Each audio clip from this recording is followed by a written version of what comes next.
ഇടുക്കി പൂപ്പാറയിൽ പുഴ കയ്യേറി നിർമ്മിച്ച കെട്ടിടങ്ങൾ പൊളിച്ചു നീക്കി. വീടുകൾ ഉൾപ്പെടെ 56 കെട്ടിടങ്ങളാണ് പൊളിച്ചു നീക്കിയത്. സംഘർഷ സാധ്യത കണക്കിലെടുത്ത മേഖലയിൽ നിരോധനാജ്ഞ പുറപ്പെടുവിച്ചിരുന്നു.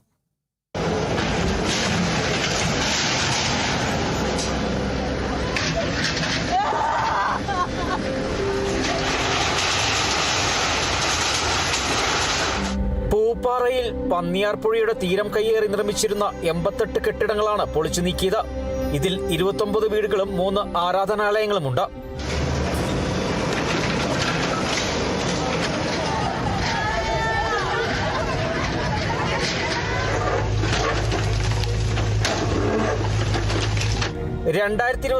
ജനുവരിയിലെ കോടതി ഉത്തരവിന്റെ അടിസ്ഥാനത്തിലാണ് നടപടി.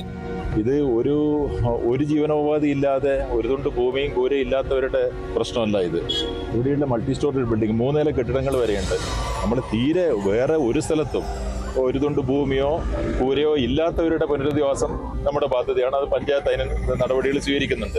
ഒരു ദുരന്തം ഉണ്ടാകുമ്പോൾ കഴിഞ്ഞ വർഷങ്ങളിലൊക്കെ നിങ്ങൾക്കറിയാം, വയനാടുണ്ടായ ദുരന്തത്തെക്കുറിച്ച് നമുക്ക് എല്ലാവർക്കും അറിയുന്നതാണ്. കഴിഞ്ഞ വർഷം കൂട്ടാറിൽ പുഴയോരത്ത് ഇതുപോലെ അനധികൃത കെട്ടിടങ്ങൾ ഉള്ളതുകൊണ്ട് തന്നെ വെള്ളത്തിന് ഒഴുകിപ്പോകാൻ പറ്റാത്ത സമയത്ത് വാഹനങ്ങൾ വരെ ഒഴുക്കിക്കൊണ്ടുപോയിട്ടുണ്ട്. അപ്പോൾ ഇത് ജനങ്ങളുടെ ജീവനും സ്വത്തിനും വളരെ ഭീഷണിയാണ് ഇത്തരം പ്രത്യേകിച്ച് ഈ പുഴയോരത്തുള്ള നിർമ്മിതികളൊക്കെ.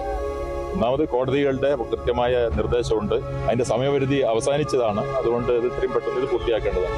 2 വർഷം മുൻപ് കോടതി ഉത്തരവിനെ തുടർന്ന് മേഖലയിലെ വ്യാപാര സ്ഥാപനങ്ങൾ ഒഴിപ്പിച്ചിരുന്നു. അന്ന് വീടുകളിൽ താമസിക്കുന്നവർക്ക് താൽക്കാലികമായി തുടരാൻ അനുമതി നൽകുകയും പിന്നീട് മാറി താമസിക്കണമെന്ന് നിർദ്ദേശം നൽകുകയും ചെയ്തിരുന്നു. എന്നാൽ പലതവണ നോട്ടീസ് നൽകിയിട്ടും താമസക്കാർ മാറാൻ കൂട്ടാക്കാതെ വന്നതോടെയാണ് ഇന്ന് രാവിലെ മുതൽ റവന്യൂ വകുപ്പ് കെട്ടിടങ്ങൾ പൊളിക്കാൻ നടപടികൾ ആരംഭിച്ചത്.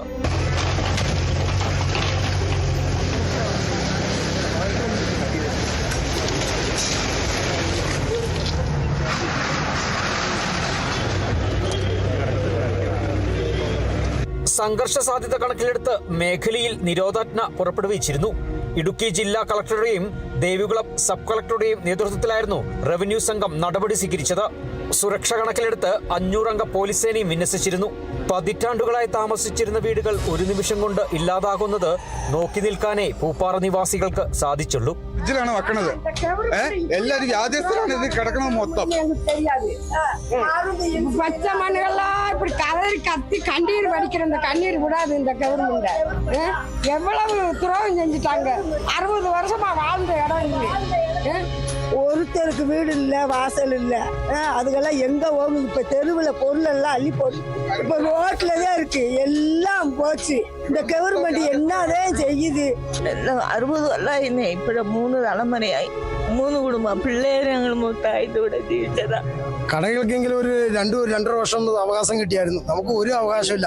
ഇന്നലെ വരെ ഞങ്ങൾ പഞ്ചായത്തിൽ പോയി അപേക്ഷ കൊടുത്തിട്ടുണ്ട്. ഞങ്ങൾക്ക് ഒരു 10-15 ദിവസമെങ്കിലും ഞങ്ങൾക്ക് ഒരു അവകാശം തരണമെന്ന് പറഞ്ഞ് 88 കെട്ടിടങ്ങളിൽ 56 കെട്ടിടങ്ങൾ ഉടമകൾ തന്നെ പൊളിച്ചു നീക്കി. വീടുകളിൽ നിന്നുള്ള നിത്യോപയോഗ സാധനങ്ങളും ഉപകരണങ്ങളും വസ്തുക്കളും താമസക്കാർ തന്നെ മാറ്റി. പുഴ കയ്യേറി നിർമ്മിച്ചിരുന്ന 2 ക്രിസ്ത്യൻ പള്ളികളും ഒരു ക്ഷേത്രവും പൊളിച്ചു നീക്കിയവയിൽ ഉൾപ്പെടുന്നു. 2 വർഷങ്ങൾക്ക് മുൻപ് മേഖലയിലെ വ്യാപാരികളെ പുനരധിവസിപ്പിക്കുമെന്ന് പ്രഖ്യാപിച്ചിരുന്നെങ്കിലും അതും നടപ്പിലായില്ല. ഇതിനു പിന്നാലെയാണ് വ്യക്തമായ പുനരധിവാസ പാക്കേജ് ഒരുക്കാതെ ഇപ്പോൾ വീടുകളും ഒഴിപ്പിച്ചത്.